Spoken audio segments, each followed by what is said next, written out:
Welcome to Sports CTO Talks. In this series, we will be connecting with technology leaders from the sports and technology domain, where we will simplify sports and technology for all of you. I am Ami, your guide on this journey through the minds of wonderful tech leaders who are shaping the future of sports. We will dive deep into discussions driving the industry from innovations in AI to cloud, from cybersecurity to sustainability. If it is tech, we are talking about it. Today, we have a very interesting guest who has given me a go ahead in the first go. I would like to welcome Val.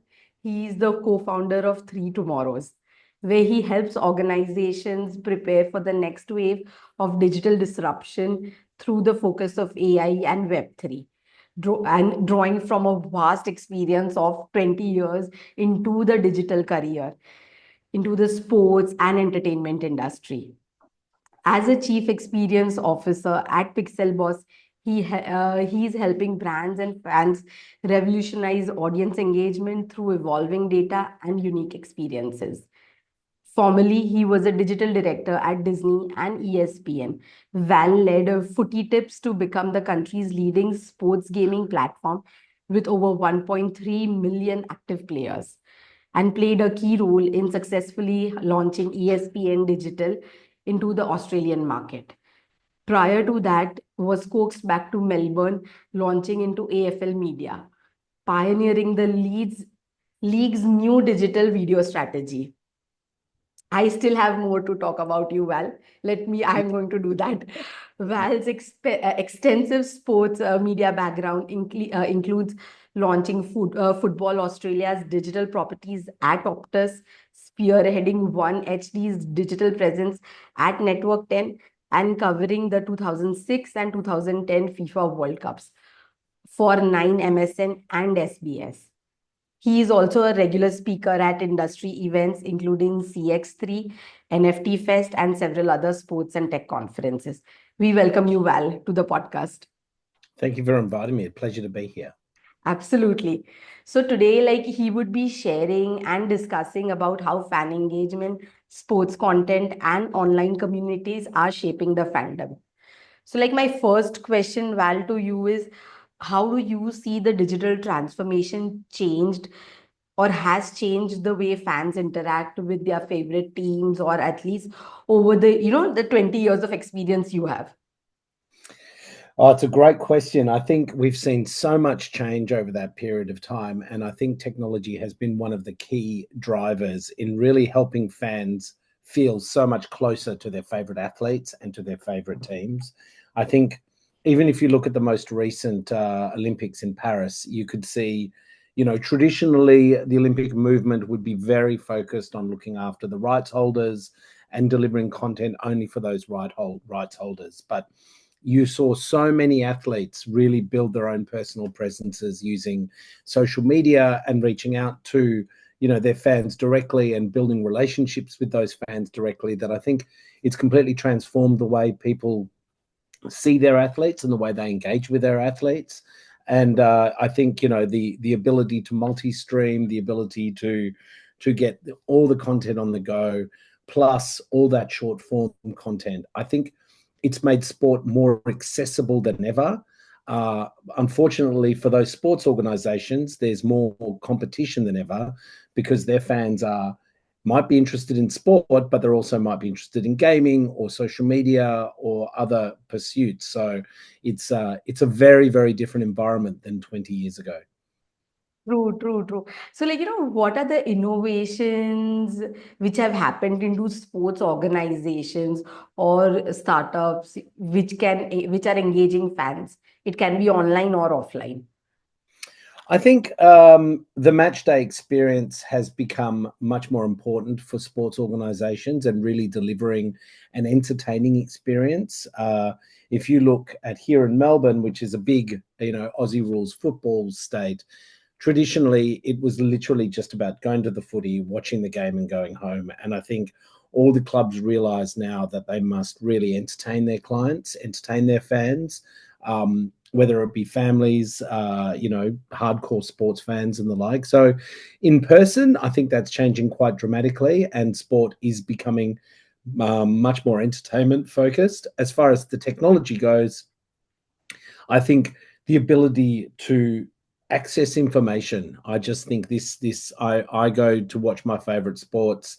I was watching the Formula One on the weekend. I had live data, live timings from every single driver, so I knew who was going faster in what part of the track at any given moment. And I think we're only at the start of this journey. I think as we see AI really ramp up in its ability to process this information quickly, and I think as we see, potential new technologies like volumetric, as far as broadcast goes, and the ability to be able to watch a sporting event from almost any single angle you would want, I think we're only at the very beginning of this. And then, even though it feels a little bit far away, I think the Apple Vision Pro and the immersive 3D element as well is going to become a bigger player in the future. Absolutely. So, when you were talking about AI, so how does, the data analytics help into the fan experience? And is it evolving with time, or do we need that, or do we not need that? How does that work? I think we we do need it. I think we want it more than we need it. And I think, as I mentioned, we're only at the very start of being able to analyze this data and analyze how people engage with sport. I think short form has become the new number one way to watch sport. So I'm a big Premier League fan, and because the time difference is pretty cruel down here, it's very late at night. I don't think I've watched a full game of football in a while. I tend to watch the 24, 25-minute mini matches, which I still feel like I get a chunk of the experience, but I'm able to watch 3 games in an hour instead of 1 game in an hour. As far as the analytics goes, I think there's so much that we're going to learn. I think athletes will become better. The AI and the data analytics will fine tune their performances and be able to hone in on how they can improve on and off the field. And I think we're going to see just dramatic improvements over the next 3 to 5 years in the way people consume sport, in the way sport is played, and the overall experience for fans. Okay. And when we are talking about sports, I would like to ask about gamification also. What role does gamification play in keeping fans engaged? Because now everything is about fan experience, fan engagement. So, beyond live matches also. Yeah, I think there's a few elements to that. So, for example, with footy tips, it's a very Australian thing to be in a footy tipping competition where you literally just pick the winners of every single match and you form little competitions in the office with your extended family, with your friends at a local club, a bar. Some pubs here in Melbourne will give you a free beer, but you have to go in and put your selections in at the pub every time you go. So I think gamification is really important in building community around sport, building passion for players outside of your direct team or your favorite athletes. I think that's really important. I think even if you look at the way gaming consoles have played such a massive role in building fandom for sport, I think you could put FIFA and EA Sports, the soccer games, down as a major influencer in the popularity of Premier League in the US. Kids are learning about their favorite players really deeply without ever really even watching a match. So I think we need to see some iteration in gamification. Right now, we're seeing a lot of very quick and easy to play games. And then there's fantasy, which is very involved and very heavy and takes a lot of time and effort. But I feel like there's a really interesting middle ground there that I was keen to explore at ESPN, but I never really got the opportunity to do it properly. But that middle ground, that gamification piece is important because, as we said earlier, sport is entertainment, and entertainment has a lot of competition, whether it be YouTube, all the different gaming platforms or beyond. So, yeah. Absolutely. So, when you're talking about teams and leagues, and these days, you want to see quick, as you said, it's you want to finish the whole game into 20 minutes. So how is the loyalty of the fans in the era of constant competition? Like, how does that work? Does it Yeah. keep changing, or how is it? I think it is changing. I think the cult of personality for the athletes themselves is becoming a really major part of it. NBA is a great example of that, where you follow a player. You don't necessarily follow. So you're a LeBron fan, whether he's playing at the Cleveland Cavaliers or the LA Lakers, or at Miami. It's and then you roll in all the cultural elements as well, where football jerseys are becoming streetwear now. They're becoming fashion wear. So you're seeing Arsenal third jerseys, which are very, very street savvy. Again, this passion for the individual athlete, the athletes being able to build up huge followings on their own social medias. Formula One is another great example where, do you follow the team? Yes, I'm Italian. I love Ferrari, and the Australian is driving for McLaren, so I'm cheering for McLaren on the weekend. So I think it is evolving in a different way, and I think the athletes have a lot more power in it. But I think also the athletes have a lot more power in pulling fans into the sport overall. Okay. And like when we talk about, these days everything is about Insta or YouTube Reels. So how is the social media dominating, and how should sports as an industry evolve content-wise? I think you can't ignore it. And I think it's a necessary part of the mix, the short plays, the vertical video. It has to be part of it. Uh, at ESPN in Australia, we got a lot of success with one play. So if there was a fantastic dunk or a buzzer beater finish, those kind of things would capture the attention of the audience. And they're almost like your gateway into the sport proper. So, depending on whether you're a publisher who just wants to capture those moments and get people reading deeper about the sport, or whether you're a team or a league who wants to get more fans, it has to be part of it. The issue is that you don't own that audience. That data is owned by the social media platforms, and that is a constant challenge, because those tech giants are very capable of tweaking an algorithm or making a change, and you can lose that traffic overnight. So it's about migrating those fans into a really much more loyal part of your ecosystem. It's something that we're trying to do with Pixel Boss at the moment, is really by delivering unique moments and experiences, and taking that idea of a fan club and changing it into something that's much more intimate and makes you feel like you're part of that inner circle and behind the scenes.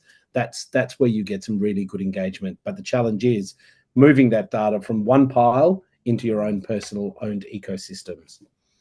Absolutely. So, like, how does one look at it as a company or as a startup into the sports industry? Like when you have to release sports content. So, like, what are the key ingredients to it? It's $1 million question. I mean, I think you need to capture the essence of the sport, and it's very easy to say make it viral, but you need to really capture what excites people about the sport. And that might be what happens on the field, that might be the players. I think if you look at, Nick Kyrgios, very divisive figure in tennis, but when he plays at the Australian Open here, the crowds and the ratings are significantly higher. So you've got to find that mix, and it's so unique sport by sport. People are fans of sports for very, very different reasons, and to be able to capture that is key. So understanding the sport, and most importantly understanding your audience and where they are and why they are interested, is a really key part of that mix. Okay. And when we talk about, the traditional broadcasters competing with the digital first these days, like, you can take YouTube, TikTok, or the Insta Reels. So how can those people cope up, or how does that work? Yes, I think we're about to see a very large bit of disruption in that space overall. I think globally, I think the downward pressure on sports rights revenue is real. It was a big topic of conversation at Sport Next here in Melbourne a couple of weeks ago, that that the reality is, over the next few years, there won't be that bigger pool of cash to be able to pay these multi-billion-dollar deals for exclusive sport rights. So I think what you're going to see is a breaking up of those rights. I think you've seen some very successful forays into this field with Apple TV, with MLS and MLB, Netflix buying the Christmas Day games for NFL, and that was really successful for them. But I think, interestingly, the Netflix approach is more about events rather than building fandom. You can, argue that point with the Jake Paul-Mike Tyson fight as well. That was an event which was watched by, many millions of people, but they weren't boxing fans.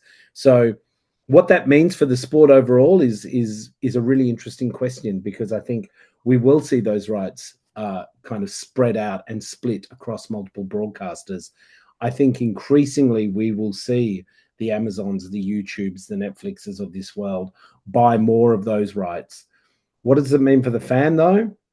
I think, unfortunately, it means the fan will find it harder to get all their sports under one roof, so to speak. You see it with the Premier League in England. I think if you live in the UK, you need 2 or 3 Premier League subscriptions, and even then, you can't watch every single game live. So, it's about to go through a major upheaval, I would say.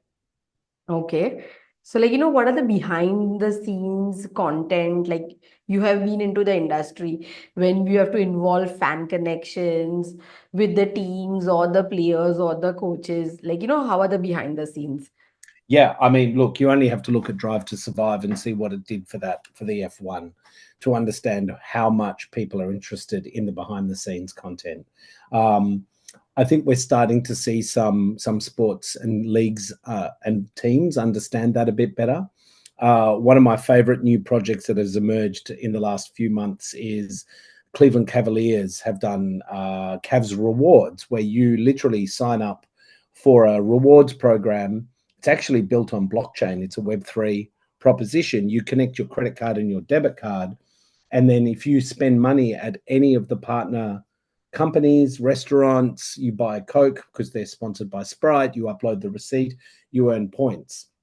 Now, those points aren't redeemable for standard merchandise or food and drink at the event or anything else. They're giving you access to the press conference if you have enough points. They're giving you photos with the mascot. They're giving you a stand on the court opportunity and have a photo on the court.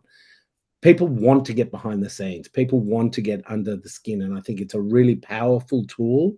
And being able to do it well really, really does well for all areas of sport.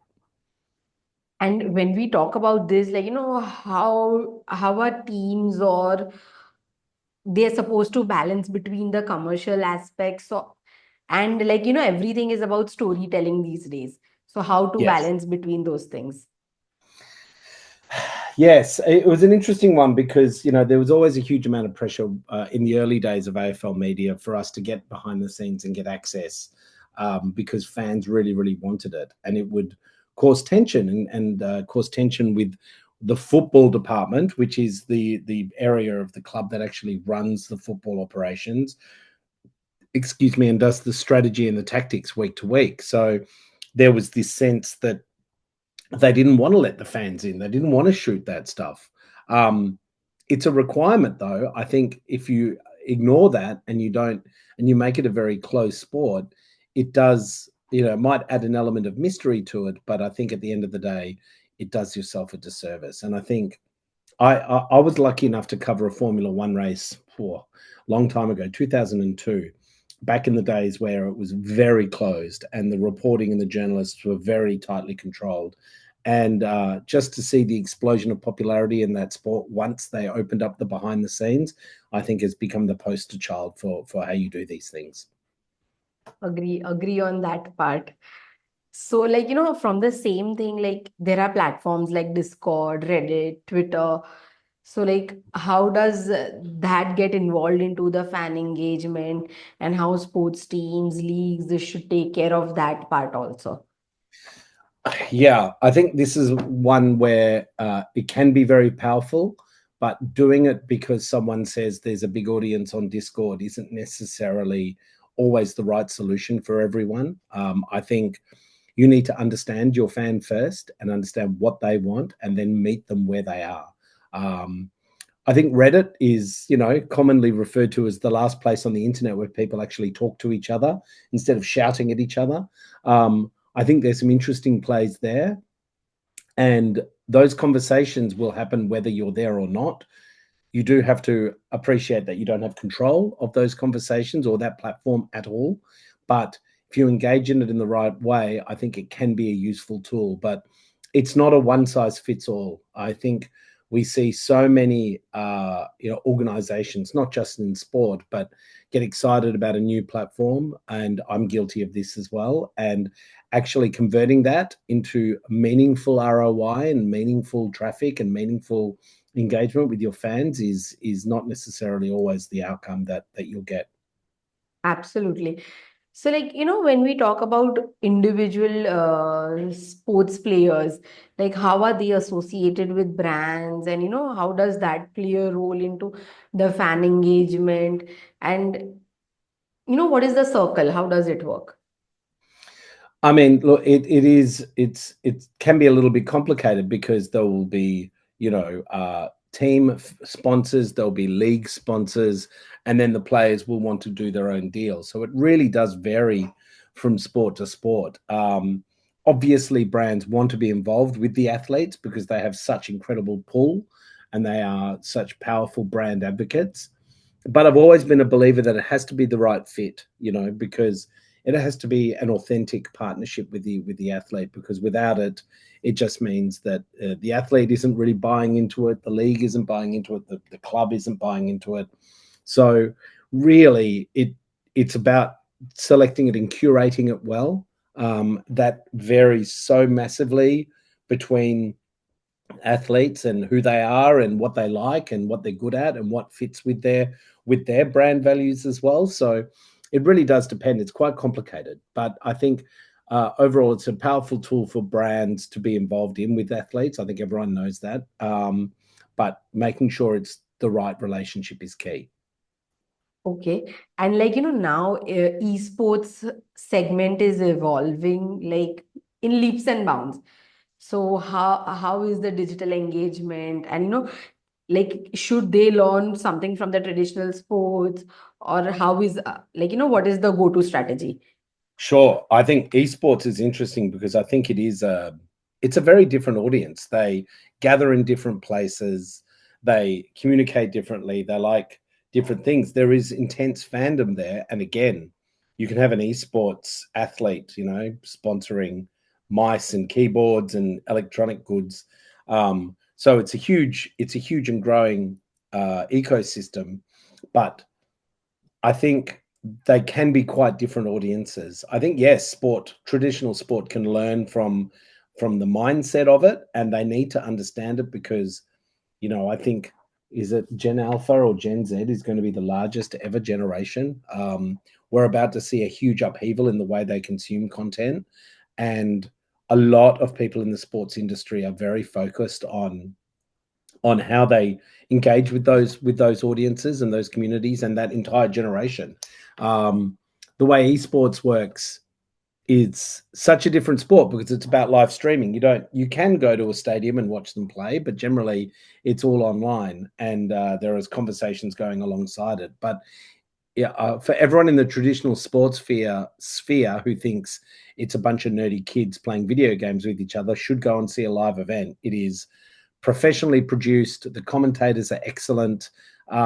Really, I went to one in Melbourne a few years ago, and it really opened my eyes to how slick the production values are and the fact that this is as legitimate an entertainment and sporting event as any other. Absolutely. So, what are the monetization strategies? Because at the end, everything is about, taking back money home. So, if you can share those, if you can make us understand. The monetization strategies. Yeah, look, I think really it's about building a relationship, with the fan. Loyalty is key. I think if you grow your loyal fans by 5%, you'll get 25% increase in profits. So it's about really building that stickiness. It's about making your club, your organization feel a really important part of their lives, and meeting them where they are, making sure that they're able to engage with the club, they're able to buy merchandise easily, they're able to be rewarded. I think reward and loyalty is underdone in the sports sphere. I think I hosted a panel at Sport Next, and I brought up some stats. In 2023, the average attendance across all sporting events was about 21,000 people. But you look at the social media following of sport, and it's like 6.3 billion. So there is a huge delta there that's not really being unpacked. How you engage those fans, because I might be a Roma fan or a Chelsea fan. I'm not going to a game anytime soon. I'm going to buy a little bit of merch, but what areas can I monetize with that loyalty and that interest at maybe a lower level that allows them to feel like they're part of the club? Some clubs have even given away ownership of the club. You can spend $1,000 and have a share in the club and help make decisions. There's 1,000 different strategies you can use, but I think the key mindset is you've got a huge audience out there that might be following your sport, that aren't in your market or able to go to your game. So how do you find them there? And I think there's opportunities there everywhere. Absolutely. So like when we talk about opportunities, there are sponsorships evolving day in and day out into the digital sports. So what is the landscape of that? How is that evolving? Yeah, I think sponsorship. A great example is there's an AI game that is here. Initially, One Future Football is what it's called. Shout out to Pete Davis and his team who are doing an excellent job there. They built a completely virtual football league. And the opportunity of those football leagues are that, for example, if a sporting organization were to buy one of those virtual leagues, it gives them another tier of sponsorship that they can build out for those teams. So, for example, they recently launched a tennis game off the back of the Australian Open, and they are virtual players. They don't exist. It's all AI. You train them, you chat to them, you pump them up, you earn points, they compete in tournaments. Now, that is an opportunity for partnership and sponsorship that just didn't exist a year ago. So I think, there is a limit on how much you can get sponsors involved in a traditional sense. There's only so much room on the jersey. There's only so many spots on the court or around the field that can have sponsorship. So really, I think some creativity is key here, and making sure sponsors are feeling like they're contributing and that their brand aligns with the values of the club and the sport as well. Okay. And like when we were talking about streaming platforms, so those are taking over. So what is the future of sports into media rights?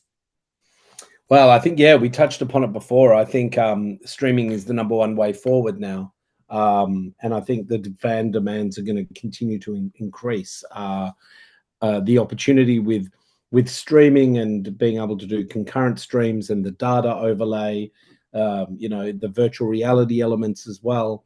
There is a huge opportunity to really ramp up the sport offering across those streaming platforms. I think the streamers will end up taking more and more of those really high value sports rights, but I still think we need to see some further innovation in the space. It's always a matter of how much do you invest in it and what's the ROI. But I think beyond just straight, you can watch the game like you watched on TV, but you can watch it on your phone or on your iPad. I think people want more. And I think the opportunity to overlay data, incorporate AI, and then beyond that, if you're a streamer and you're a broadcaster and you have these fans on your platform, the amount of data you can get, it's not like a TV broadcast. You think about Netflix knows what you're watching, when you're watching, how long you're watching it for. Similarly with YouTube, like I have habits on my YouTube channel where I know when I turn on YouTube on my television on certain times of the week, the content I want is front and center because it knows my habits. And I make a joke with my wife all the time. She says, "Oh, where do I find that content?" I went, "Let the algorithm do the work. It's fine. It knows. It knows better than you do." It So knows. pulling all of those elements together is hugely, hugely powerful. And I think we haven't even scratched the surface as to what's possible yet. True. So, like, when you're talking about this, what is the big, or what is the next disruption, big disruption, what you can foresee into the digital sports fandom? Yeah, I think there was a lot of talk about, and I can't remember the exact term. It's a volumetric way of capturing the field. So if you think about enough cameras being strung up around the sports field, that with the use of AI, it allows you to place your viewpoint anywhere you want in the stadium. For example, if it was a boxing match, you could make your point of view from the eyes of one of the boxers. I think that is going to be an incredible advancement in technology, and I think that will really open things up. The AI element will be clearly pervasive through every element of our lives, not just sport, and what that delivers to us will be huge. And then I think the blockchain and Web3 element is really important as well, because we talk about first party data and the need to capture data and the need to capture your fans, but the reality is, do organizations really need your data? They just want to be able to understand who you are and sell you things, right? If you're able to do that in a way that is, on blockchain, and be able to engage with your favorite brands without having to give up that data necessarily, but doing it in a way that's transparent, that can track your identity via your wallet rather than your personal information, I think that changes the game as well. So taking all of those elements into one, I think 10 years from now, we could see a very different landscape to what we're seeing in 2025. Absolutely, absolutely. So, like, we'll move on to, I have few more questions, but I'm going Oh, to skip on to the next segment in the podcast. okay. No That is problem. the rapid fire round. You'll have to be very quick in answering. Okay, you cannot No think. problem. Okay. Okay. First question: Twitter, TikTok, or Instagram? Which is the best platform for sports fans? TikTok. Live match experience or binging sports content online? Put me in the game every time. Okay. Best sports meme of all times. I'm a big football fan and I love a World Cup. So I'm going to say Neymar rolling in the 2018 or 2022 World Cup and all the memes that came out of that. Okay. One sports team with the most passionate online fan base. Oh, gosh. Liverpool. Okay. If you could bring back one retired athlete for a social media takeover, who would it be? It's very recent, but I still love Roger Federer. Okay, absolutely. AI powered sports commentary, cool or creepy? Creepy for now, cool later. Okay. A virtual reality stadium experience or watching from the front row in real life? Front row, real life, every time. Absolutely, absolutely. Most overrated digital trend in sports right now? Oh, that's a tough one. Most overrated trend. Pass. I don't know. I don't know. No, sorry. Okay. If you could create an ultimate digital fan experience, what would it include? Okay, I'm going to say a Formula One race, and I've seen bits of this. VR, watch the track in front of you, and then have all the driver cameras around you and be able to be completely immersed in the full race with data, a live experience of the track, and the actual driver cams as well. That would be it. And I Okay, think that's coming soon. absolutely. If you could have dinner with a athlete, past or present, any famous one, who would it be? It'd still be Roger Federer. I love that man. Okay. Now we'll move on to the next segment. That is, you'll have to answer this question into 30 seconds. Your thoughts on it. Hmm. Like, what is the role of AI into, like, how it is into fan engagement, sports content, or online communities, how it is reshaping the fandom? I think AI allows us to process so much information so quickly and be able to predict what we want as fans almost before we know ourselves what we want. So I think AI is going to create an entirely new and immersive experience for fans, whether it be through live sport, whether it be through data while they're watching live sport, and whether it even is understanding and curating what people are talking about as far as sports goes. So, I think AI delivered highlights will become a thing. I think AI delivered sports reports are already becoming a thing. I just think it's going to completely change the way we consume sport and we engage with our favorite clubs and athletes. Okay. Thank you, Val, for the wonderful insights and a beautiful discussion and joining us today. Thank you very much. It's been a pleasure. So everyone, let's stay connected in understanding more about sports and technology. Please share this episode with your friends, families, and the people who love sports and technology. This was Val sharing his insights today. Thanks for tuning in and meet you in the next episode. Till then, stay curious, stay inspired, and keep exploring.